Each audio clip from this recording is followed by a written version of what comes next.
Hello everyone, कैसे हो आप लोग। उम्मीद करता हूँ सभी लोग खैरियत से होंगे। आज के इस वीडियो में हम लोग बात करने वाले हैं RTAM कॉलेज अकोला, यानी कि राधा किशन तोष्णीवाल आयुर्वेद कॉलेज अकोला।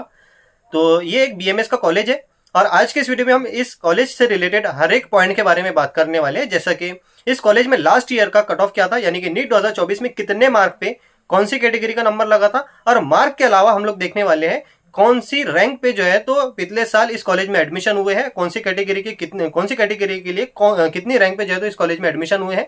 इसके अलावा इस कॉलेज की फीस कितनी है, इस कॉलेज की जो है तो कॉलेज बिल्डिंग भी देखेंगे, कॉलेज का हॉस्पिटल भी देखेंगे। इसके साथ साथ कॉलेज का कॉन्टैक्ट नंबर भी मैं आप लोगों के लिए लेके आया हूँ। इसके अलावा अगर से आपके इस कॉलेज में एडमिशन हो जाता है तो कौन कौन से डॉक्यूमेंट आपको साथ में ले जाना है वो भी आप लोगों के लिए मैं लिस्ट लेके आया हूँ। तो चलिए बिना किसी देरी के इस वीडियो को शुरू करते हैं। तो जैसा कि आप लोग पीछे देख रहे होंगे, ये तो थंबनेल है जिसको आप देख के इस वीडियो को क्लिक किए। और सबसे पहले मैं आप लोगों को मेरा नाम बता देता हूँ। मेरा नाम है उबेद सर और मैंने जो है तो आप लोगों के लिए बहुत ज़्यादा मेहनत करके इस PDF को बनाया है। आप लोग देख ही सकते हो कितनी मेहनत मैंने की है, तब कहीं जाके ये PDF बनी है। तो चलिए डिटेल में आप लोगों के सामने इस कॉलेज के बारे में बात करते हैं। कॉलेज का कोड जो है 3237, ये जो है तो कॉलेज का कोड है। उसके अलावा कॉलेज की जो इंटेक कैपेसिटी है तो ये 75 सीट्स जो है तो इसके अंदर अवेलेबल है। उसके अलावा कॉलेज का कॉन्टैक्ट नंबर की बात की जाए तो ये कॉलेज का कॉन्टैक्ट नंबर है। आप जो है तो इसको कॉन्टैक्ट नंबर लेके इस पे कॉल भी कर सकते हो, और भी ज़्यादा अगर से आप मेरी जानकारी से सेटिस्फाई नहीं है तो इस कॉलेज के इस कॉन्टैक्ट नंबर पे कॉल करके इस कॉलेज की और भी ज़्यादा जानकारी ले सकते हो। चलिए अगर से बात की जाए तो ये हमारी कॉलेज की बिल्डिंग है। आप लोगों को दिखाई दे रही होगी ये कॉलेज बिल्डिंग है, जो कि अभी कुछ इस तरह से दिखाई दे रही है। ये भी जो है तो कॉलेज बिल्डिंग है। ये जो है तो हॉस्पिटल है, आप लोगों को दिखाई दे रहा होगा, ये पूरा हॉस्पिटल है। उसके बाद में अब बात करते हैं लास्ट ईयर कट ऑफ, यानी कि नीट 2024 में कितने मार्क पे कितने कौन से मार्क में जो है तो कौन सी कैटेगरी के बच्चे का यहाँ पे नंबर लगा है। उसी के साथ साथ मैंने आप लोगों के लिए रैंक भी लेके आया हूँ और मार्क्स भी लेके आया हूँ। यहाँ पे आप लोग देख सकते हो SC जो कैटेगरी है इसका जो है तो रैंक जो है तो ये आप लोगों को 2 रैंक दिखाई दे रहे होंगे। तो SC कैटेगरी के यहाँ पे 2 रैंक कैसी है, 1,99,285। तो ये जो है तो इस रैंक पे जो है तो शुरुआत हुई है। मतलब इस रैंक पे जो है तो सबसे पहले बच्चे लिए गए, यानी कि हाईएस्ट रैंक जो है तो यहाँ पे ये ली गई। उसके बाद में SC कैटेगरी में लोएस्ट रैंक, ये रैंक पे बच्चों का एडमिशन हुआ है, यानी कि 2,29,159। ये जो रैंक थी सबसे नीचे की रैंक थी जहाँ पे एडमिशन हुए। अब इसका मतलब कैसे समझेंगे, 504 मार्क और 484 मार्क पे यहाँ पे एडमिशन हुए हैं। कैसे, यानी कि यहाँ पे जो एडमिशन हुए SC कैटेगरी में हाईएस्ट मार्क का जो बच्चा था जिसने एडमिशन लिया था उसके 504 मार्क थे पिछले साल, और जो SC कैटेगरी में जो सबसे लोवेस्ट मार्क का बच्चा जिसने एडमिशन लिया इस कॉलेज में आखिरी पे, जहाँ पे मतलब ये कॉलेज की जो है तो रैंक क्लोज हुई आखिरी पे जो है तो 484 मार्क का बच्चा था। यानी कि SC कैटेगरी में 484 मार्क पे जो है तो ये कॉलेज की जो है तो सीट क्लोज हुई है, यानी कि आखिरी जो है तो इन्होंने 484 मार्क पे यहाँ पे एडमिशन लिया है। तो ये हाईएस्ट मार्क है और ये लोवेस्ट मार्क है, यानी कि SC कैटेगरी में, यानी कि इस कैटेगरी में SC कैटेगरी में 504 मार्क पे जो है तो हाईएस्ट मार्क थे SC कैटेगरी के बच्चे के जिसने एडमिशन लिया इस कॉलेज में। और SC कैटेगरी में ही जो बच्चा जिसके सबसे कम मार्क थे वो थे 484 मार्क जहाँ पे एडमिशन हुए, और 504 मार्क पे जो रैंक थी वो 1,99,285 रैंक थी उस बच्चे की, और 484 मार्क पे जो बच्चे की रैंक थी वो थी 2,29,159। तो यहाँ से कुछ इस तरह से रैंक है, यानी कि ये जो रैंक है ये रैंक 504 मार्क वाले की है और ये जो रैंक है ये 484 मार्क वाले की है। अगर से आपको ये अभी भी नहीं समझ में आ रहा है तो इसको और एक बार मैं समझा देता हूँ। यानी कि फॉर एग्जांपल मैं हूं और आप हैं, अब मेरे मार्क समझ लीजिए 600 मार्क है और आपके मार्क 400 है। अब अपन दोनों भी SC कैटेगरी में, फॉर एग्जाम्पल आप लोगों को बता रहा हूँ। तो अगर से अपन दोनों को, मुझे और आपको अगर से राधा किशन तोष्णीवाल आयुर्वेद कॉलेज में एडमिशन लेना है, अब मुझे 600 है आपको 400 मार्क है, तो मैंने भी उसमें ही एडमिशन लिया, MBBS में मैंने नहीं लिया। अभी समझ लीजिए मैंने जो है तो उस BMS कॉलेज में एडमिशन ले लिया और आपने 400 मार्क पे भी लिया, तो जो है तो मेरा भी एडमिशन हुआ है और आपका भी एडमिशन हुआ है, और हम दोनों की जो है तो कैटेगरी सेम है, मेरी भी SC है और आपकी भी SC है। अब मेरे तो मार्क 600 है और आपके कितने हैं 400, दोनों की कैटेगरी तो सेम है, SC कैटेगरी है, लेकिन मार्क में डिफरेंस है। यानी कि हाईएस्ट मार्क पे जो एडमिशन हुआ है मेरा 600 मार्क पे हुआ है SC कैटेगरी में, और आपका 400 मार्क पे भी हो गया, यानी कि आपका जो है तो लोएस्ट मार्क पे जो है तो SC कैटेगरी में ही एडमिशन हुआ, तो हम दोनों की रैंक भी डिफरेंट होगी। तो कुछ इसी तरह से यहाँ पे आप लोगों को मैंने समझाने के लिए एक एग्जाम्पल दिया। उसके बाद में देखिए ST कैटेगरी।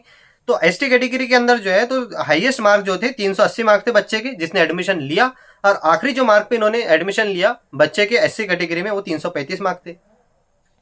तो 380 मार्क पे वो बच्चे की रैंक थी 4,14,070, और 335 मार्क पे बच्चे की रैंक थी 5,18,162। तो ये रैंक भी आप लोगों को पता चल जाएगी। यानी कि इस रैंक पे यहाँ पे आखिरी एडमिशन हुआ है, यानी कि लास्ट एडमिशन इन्होंने इस रैंक पे लिया और ये मार्क पे लिया, ये आपके काम की चीज़ है।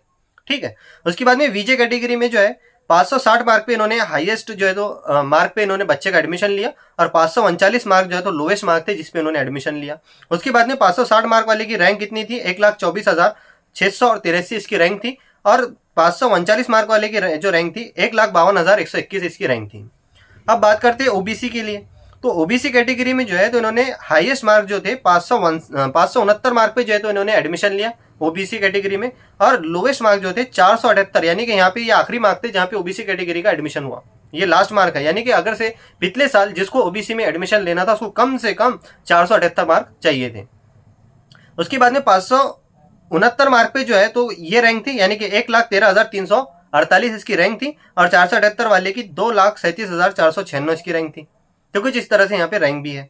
उसके बाद में देखिए ईडब्ल्यूएस वालों के लिए और ओपन वालों के लिए। तो ईडब्ल्यूएस की अगर से मैं बात करूं तो ईडब्ल्यूएस में जो है तो 565 मार्क पे इन्होंने हाईएस्ट मार्क पे बच्चा यहाँ पे एडमिशन लिया 565 मार्क पे, और ईडब्ल्यूएस में लोवेस्ट यानी कि सबसे आखिरी मार्क पे जो इन्होंने एडमिशन लिया 524 मार्क पे लिया। यानी कि पिछले साल ईडब्ल्यूएस में अगर से किसी को एडमिशन लेना था तो उसको कम से कम 524 मार्क चाहिए थे एडमिशन लेने के लिए, तो उसका एडमिशन होगा ईडब्ल्यूएस में। तो ये लास्ट होता है लोवेस्ट कट ऑफ, यानी कि लोवेस्ट मार्क, यानी कि कम से कम इतने मार्क जरूर चाहिए आपको अगर से पिछले साल एडमिशन लेना था। तो ये जो है 565 मार्क के बच्चे की जो रैंक थी 1,18,588 रैंक थी, और 424 वाले की जो रैंक थी 1,70,982 इसकी रैंक थी। उसके अलावा अगर से ओपन की बात की जाए तो ओपन में इन्होंने पिछले साल हाईएस्ट जो मार्क पे बच्चा ने एडमिशन लिया वो उसके मार्क थे 555, यानी कि पिछले साल 555 मार्क वाले बच्चे ने यहाँ पे एडमिशन लिया जिसके हाईएस्ट मार्क थे। लेकिन ओपन वाले में ऐसा बच्चा जिसके 451 मार्क थे, यानी कि पिछले साल 451 मार्क पे जो है तो ओपन वाले कैंडिडेट का यहाँ पे एडमिशन हुआ। अब यहाँ पे आप लोग सोच रहे होंगे क्या ये जो है ओपन वाले जो है तो 451 मार्क पे यहाँ पे एडमिशन हुआ और ईडब्ल्यूएस में आखिरी इन्होंने 524 लिया, ऐसा क्यों? ये तो उल्टा हो गया। ईडब्ल्यूएस में तो और भी कम मार्क चाहिए, 10% आरक्षण है, 10% यहाँ पे आरक्षण में आपको जो है तो और भी कम मार्क चाहिए, आपका तो एडमिशन हो जाना चाहिए। तो यहाँ पे फर्क क्या आया कि ईडब्ल्यूएस में इन्होंने आखिरी 524 मार्क वाले को लिया और ओपन में इन्होंने आखिरी 451 मार्क वाले को लिया। ऐसी क्या गड़बड़ है? तो देखिए यहाँ पे कभी कभी केसेस में क्या होता है, ओपन वाले समझ लीजिए बहुत सारे बच्चे अभी ईडब्ल्यूएस का जो है तो अपना ईडब्ल्यूएस का सर्टिफिकेट बना ले रहे हैं। अब क्या होगा, ज्यादा तादाद में अगर से ईडब्ल्यूएस वाले हैं तो वहां पे क्या होगा, अगर सेम मार्क पे बहुत ज्यादा बच्चे, बहुत सारे बच्चों ने जो है तो उसी कॉलेज में अगर से एडमिशन के लिए डाला तो उसमें से प्रीफर किया जाएगा। फॉर एग्जांपल 524 वाले बच्चा भी है और 520 वाला भी है, तो इन्होंने क्या किया, प्रीफर किया ईडब्ल्यूएस में 524 वाले को एडमिशन दे दो ईडब्ल्यूएस से।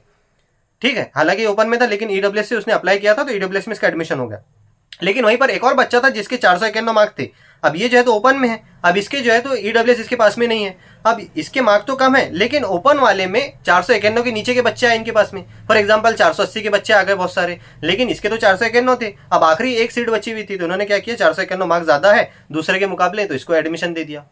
ये इस तरह से होता है। ईडब्ल्यूएस की सीटें अलग होती है रिजर्वेशन, तो वहाँ पे सिर्फ ईडब्ल्यूएस को फिलअप करते हैं, ओपन वाले की सीटें अलग है तो वहाँ पे ओपन वाले फिलअप होंगे। तो कुछ इस तरह से यहाँ पे फर्क आया है। तो 595 पे जो रैंक थी वो थी 82,803 और 451 पे जो बच्चा ने एडमिशन लिया उसकी रैंक थी 2,17,665। तो कुछ इस तरह से यहाँ पे हमने रैंक भी देख लिया। तो यहाँ पे जो है तो ये मैंने खुद इस कॉलेज की वेबसाइट से डाउनलोड किया है, आयुर्वेद महाविद्यालय, देख सकते हो आप लोग, राधा किशन तोष्णीवाल आयुर्वेद महाविद्यालय जो कि अकोले का है। तो यहाँ पे आप लोगों को सबसे पहले मैं बताता हूँ कितनी फीस है। तो पहले टोटल फीस बता देता हूँ, बाद में डिटेल में देखेंगे कितनी फीस लगती है। तो यहाँ पे जो है तो लास्ट में जो है तो टोटल फी यहाँ पे आप लोगों को दिखाई दे रही होगी। ऐसा बच्चा जिसने ऑल इंडिया कोटा से जो एडमिशन लेगा, ऑल कैटेगरी के स्टूडेंट, यानी कि कोई भी कैटेगरी के स्टूडेंट हो, एससी हो, एसटी हो, वीजे हो, उसके अलावा ओपन से हो या फिर ईडब्ल्यूएस से हो, जो ऑल इंडिया कोटा से एडमिशन लेगा उसको जो है तो पैसे कितने देने पड़ेंगे, 1,26,020 रुपये इसको अमाउंट जो है तो पे करना पड़ेगा अगर से राधा किशन तोष्णीवाल आयुर्वेद कॉलेज में उसको एडमिशन लेना है अकोला में। उसके बाद में स्टेट कोटा से अगर से किसी को एडमिशन लेना है तो स्टेट कोटा से अगर से ओपन कैटेगरी का एडमिशन है, यानी कि जो महाराष्ट्र का ये कॉलेज है तो महाराष्ट्र स्टेट से अगर से कोई बच्चा यहाँ पे एडमिशन लेता है स्टेट कोटा से तो उसको भी पैसे कितने भरना पड़ेगा, 1,26,020 रुपये। ठीक है, अगर से ओपन कैटेगरी से, अगर से स्टेट कोटा से यानी कि महाराष्ट्र में ये कॉलेज है और महाराष्ट्र के स्टेट्स का ही बच्चा इस कॉलेज में एडमिशन लेता है लेकिन उसकी कैटेगरी क्या है, ईडब्ल्यूएस है या फिर सीईबी उसकी कैटेगरी है, तो वो क्या होगा, अगर से वो लड़का है यानी कि बॉयज के लिए फीस कितनी है ईडब्ल्यूएस में, उसकी फीस है 63,470, यानी कि यहाँ पे बहुत ज्यादा फीस कम हो चुकी है ईडब्ल्यूएस लगाने की वजह से। तो यहाँ पे देख सकते हो आप लोग ईडब्ल्यूएस का कितना फायदा है।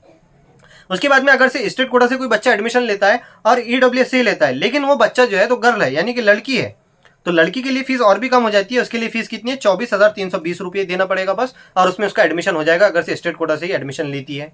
उसके बाद में देखिए स्टेट कोटा से अगर से कोई ओबीसी का स्टूडेंट है और उसको एडमिशन लेना है तो उसको भी पैसे कितने लगेंगे, 24,320 रुपये में उसका एडमिशन हो जाएगा इस कॉलेज के अंदर। अगर से स्टेट कोटा से कोई बच्चा है एसटी कैटेगरी का है तो उसको 19,820 रुपये में वो एडमिशन ले सकता है इस कॉलेज के अंदर, अगर से उसका नंबर लगता है तो। अब डिटेल में देखते हैं ये जो पैसे है, ये जो फीस इतनी सारी हुई है 1,26,000, ये फीस कैसे हुई है। तो यहाँ पे आप लोग देख सकते हो ये टोटल अमाउंट है 1,26,020 रुपये किस तरह से हुए। तो देखिए सबसे पहले हमारी जो है एडमिशन फी है 15,000 रुपये। उसके बाद में ट्यूशन फी है हमारे पास में 78,300 रुपये, यहाँ पे आप लोग देख सकते हो ये हमारी ट्यूशन फी है इस कॉलेज की। उसके बाद में डेवलपमेंट फंड है, ये है 4,500 रुपये। थोड़ा सा ये जो तो ब्लर दिख रहा है तो आप लोगों को हो सकता है शायद समझ में ना आए।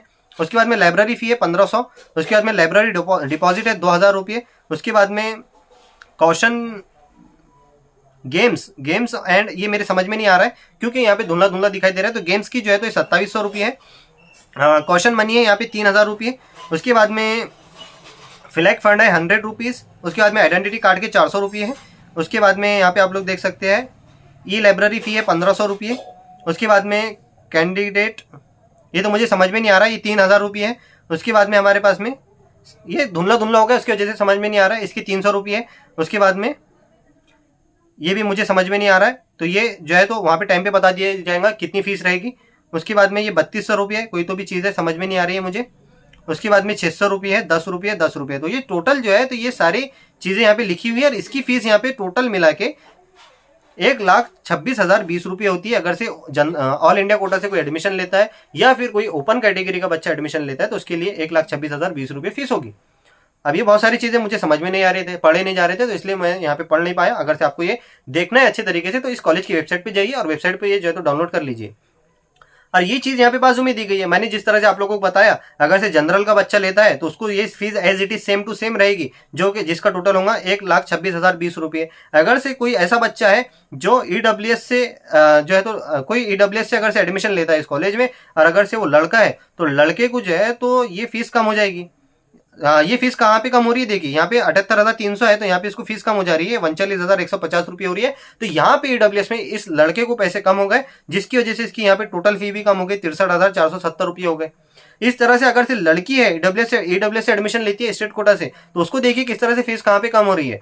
तो यहाँ पे इसको फीस जो है तो ये पूरी की पूरी ट्यूशन फी माफ है। आप लोग देख सकते हैं यहाँ पे ट्यूशन फी कुछ भी नहीं है, जो 78,300 रुपये जो ट्यूशन फी थी पूरी की पूरी माफ हो गई, जिसकी वजह से उस ईडब्ल्यूएस से स्टेट कोटा से अगर से वो लड़की ने एडमिशन ली तो उसको 24,000 रुपये लगेंगे, 24,320 रुपये। कुछ इस तरह से अगर से कोई ओबीसी वीजे एनटी से एडमिशन लेता है तो उसको भी जो है तो ट्यूशन फी माफ है। आप लोग देख सकते हो जिस तरह से लड़कियों के लिए है ईडब्ल्यूएस वालों के, तो इस तरह से यहाँ पे भी इसकी 24,320 रुपये यहाँ पे इसकी फीस हुई। इसके अलावा जो SC ST से एडमिशन लेता है उसको भी ट्यूशन फी माफ है और उसके अलावा इसको ये भी फी माफ है जो कि डेवलपमेंट फंड है, तो ये भी इसको माफ है। इसलिए इसके जो है तो ट्यूशन फी के 78,300 रुपये और इसके 4,500 रुपये, इस तरह से इतने पैसे माफ होने के बाद में इसकी जो है तो 19,820 रुपये फीस बनती है। आई होप आप लोगों को बहुत अच्छी तरीके से ये समझ में आ गया होगा। मैंने पूरे की पूरी डिटेल आप लोगों के सामने यहाँ पे एक्सप्लेन की। अब देखते हैं कौन कौन से डॉक्यूमेंट आप लोगों को यहाँ पे देना होगा। तो देखिए for new admission first year BAMS 2024-25, जो 2024-25 में एडमिशन लेने वाले हैं बच्चे, तो उनके लिए क्या क्या है, कंपलसरी ओरिजिनल सर्टिफिकेट आप लोगों को ले जाना है, document to be brought on the day of admission along with 4 set of attested photo copies, यानी कि आपको 4 जो है तो फोटो कॉपीज लेके जानी है अगर से आपका एडमिशन हो जाता है तो। और एक चीज याद रखना, ये जो मैंने फीस आप लोगों को बताया, ये फीस आपको DD के फॉर्म में जो है तो लेके जाना है, यानी कि डिमांड ड्राफ्ट के फॉर्म में लेके जाना है, जो कि आप लोगों को बैंक से मिलेगा, यानी कि आपको बैंक में जो है तो पैसे जमा कराना होगा। और कुछ इस तरह से जिस तरह से चेक मिलता है उस तरह से DD भी मिलती है बैंक से, वो कॉलेज के नाम से बनाई जाती है। अगर से आप राधा किशन तोष्णीवाल कॉलेज में अगर से एडमिशन लेना चाहते हो तो DD उसके ही नाम से बनेंगे। आपको पहले प्रिंसिपल से कॉल लगा के बात करनी है किस नाम से आपको DD बनाना है। DD जो है तो हैंड रिटन नहीं होना चाहिए, कंप्यूटर से टाइपिंग की जानी चाहिए, यानी कि बैंक में जो है तो उसने जो मैनेजर है उसने कंप्यूटर से टाइप करना चाहिए और इसमें किसी भी तरह की स्पेलिंग मिस्टेक नहीं होना चाहिए, नहीं तो ये आपकी रिजेक्ट हो जाएंगे और आपका एडमिशन कैंसिल हो सकता है, जो कि बहुत ज्यादा इंपॉर्टेंट पॉइंट है। बहुत सारे बच्चे इस पे ध्यान नहीं देते। तो देखिए आपको क्या क्या डॉक्यूमेंट लेके जाना है अगर से आपका एडमिशन लग जाता है तो। तो आपको लेना है सिलेक्शन लेटर प्रिंट आउट, यानी कि जो सिलेक्शन लेटर आपको अलाउ हुआ है तो उसका प्रिंट आउट लेना है। तो ये कब अलाउ होगा, जब आपका नंबर लग जाएगा, जब आपको सिलेक्शन लेटर मिल जाएगा, जो भी है वेबसाइट से आप लोग जो है तो फॉर्म भरते हैं। उसके बाद में देखिए CET cell application print out, NEET application print out. तो देखिए सीईटी सेल की जो है जहां से आपने क्या किया, इस फॉर्म को भरा है, उसका जो है तो एप्लीकेशन प्रिंट आउट, उसी के साथ साथ जो है तो नीट का एप्लीकेशन भी आपको प्रिंट आउट करना है, यानी कि उसकी जेरॉक्स निकालना है, वो लेके जाना है। उसके बाद नंबर 3 पे नीट 2024 का मार्कशीट और रिवाइज प्रिंट आउट, यानी कि जो नीट 2024 में आपका रिजल्ट आया था उसकी मार्कशीट, और उसी के साथ साथ जो है तो रिवाइज, यानी कि आपका जो है तो रिजल्ट दो बार आया था, तो दूसरे से जो रिजल्ट आया था करेक्ट होके वो रिजल्ट आप लोगों को लेके जाना है। उसके बाद में देखिए आपको ले जाना है आधार कार्ड फोटोकॉपी, आधार कार्ड की जेरॉक्स लेके जाना है। उसके बाद में आपको कॉलेज लिविंग सर्टिफिकेट, जिसको हम टीसी कहते हैं, ट्रांसफर सर्टिफिकेट कहते हैं, तो टीसी लेके जाना है ओरिजिनल वाली। उसके बाद में देखिए आपको डोमिसाइल सर्टिफिकेट लेके जाना है, डोमिसाइल सर्टिफिकेट जिसको उसके बाद में आपको लेना है नेशनलिटी सर्टिफिकेट। उसके बाद में आपको लेना है एसएससी, यानी कि 10 बोर्ड का पासिंग सर्टिफिकेट, यानी कि अगर से आप 10th की मार्कशीट आपकी होगी, लेकिन 10th का एक जो है 10th और 12th का जो है तो आपका बोर्ड सर्टिफिकेट भी होता है, तो वो आपको लेके जाना है 10th का सर्टिफिकेट, बोर्ड सर्टिफिकेट जिसे हम कहते हैं, या फिर पासिंग सर्टिफिकेट कहते हैं। 11 की मार्कशीट लेना है, अगर से कोई ऑल इंडिया कोटा से कैंडिडेट है, यानी कि ऑल इंडिया कोटा से किसने अप्लाई किया तो उसको क्या लेना है, 11 की मार्कशीट भी लेना है।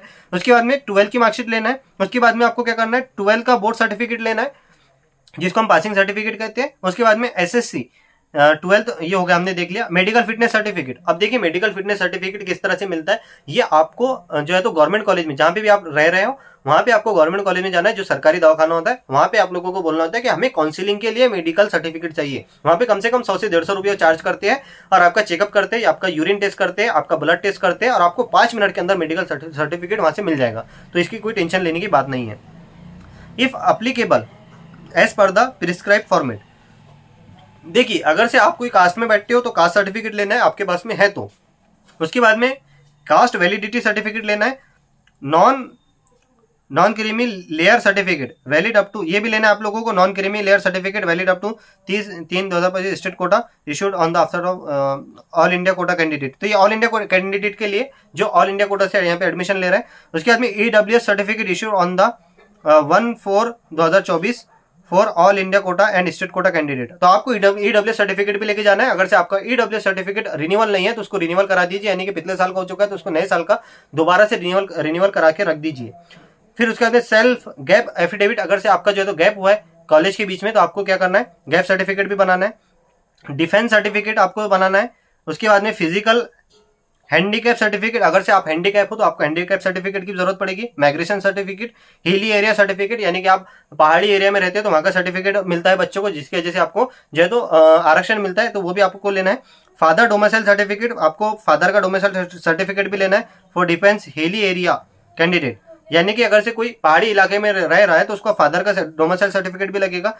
Form number 16 and income certificate of both parents, तो दोनों पेरेंट्स का आपको इनकम सर्टिफिकेट लेना है। और उसी के साथ साथ फॉर्म नंबर 16, ये फॉर्म नंबर 16 कहाँ पे होगा, आपका जो है तो सीटी सेल से आपको डाउनलोड करना है। उसके बाद में other relevant document if any, यानी कि और आपको अगर से कोई रिलीवेंट डॉक्यूमेंट लगते हैं तो वो भी आप लोगों को लेके जाना है। तो कुछ इस तरह से देखिए ये होता है। तो यहाँ पे नोट क्या है, all original document and the demand draft individual scan in the PDF format only will be compulsory required during the admission. तो आपको जितने भी ओरिजिनल डॉक्यूमेंट है और DD है तो इसको स्कैन करना है PDF फॉर्मेट में, और आपको कंपलसरी जो है तो इसकी ज़रूरत है। Student should be scan original document properly through the computer scanner, आपको कंप्यूटर स्कैनर से जो है तो इसको क्या करना है, स्कैन करना है। Individual original document should be scan and renamed appropriate, this submission will be mandatory to the submit only the pen drive. तो ठीक है, तो कुछ इस तरह से हमने सारी चीज़ें देख ली। तो आई होप आप सभी लोगों को बहुत ही बेहतरीन तरीके से ये सारी चीजें समझ में आ गई होंगी। मैंने बहुत ज्यादा मेहनत की है, और बहुत मेहनत के बाद में ये जो तो पूरी PDF बनी है, और आपके सामने मैंने इतना समय तक के टोटल 19 मिनट हो गए मुझे बोलते बोलते आपके सामने एक्सप्लेनेशन दिया, हर एक चीज आप लोगों को डिटेल में समझा दी। फिर भी हो सकता है यहाँ पे मुझसे कोई चूक हुई होगी तो मुझे प्लीज माफ कर देना, और अगर से आपको कोई अगर सी चीज समझ में नहीं आई है तो प्लीज कमेंट करके जरूर बताएं। और चैनल पे नए हैं और आपको ये वीडियो हेल्पफुल लगा है तो प्लीज मेरे चैनल को सब्सक्राइब कर दीजिए, वीडियो को लाइक कर दीजिए, और इस वीडियो को ज्यादा से ज्यादा शेयर करें। जितने भी आपके दोस्त हैं जिसको जरूरत है उस तक के जरूर शेयर करें, ताकि जो है तो उस तक की भी सारी इन्फॉर्मेशन पहुंच जाए। बहुत बहुत शुक्रिया आप सभी लोगों का। मिलते हैं नेक्स्ट वीडियो में, और आपको कौन से टॉपिक पर वीडियो चाहिए प्लीज कमेंट करके जरूर बताएं। ओके, बाय बाय, मिलते हैं नेक्स्ट वीडियो में।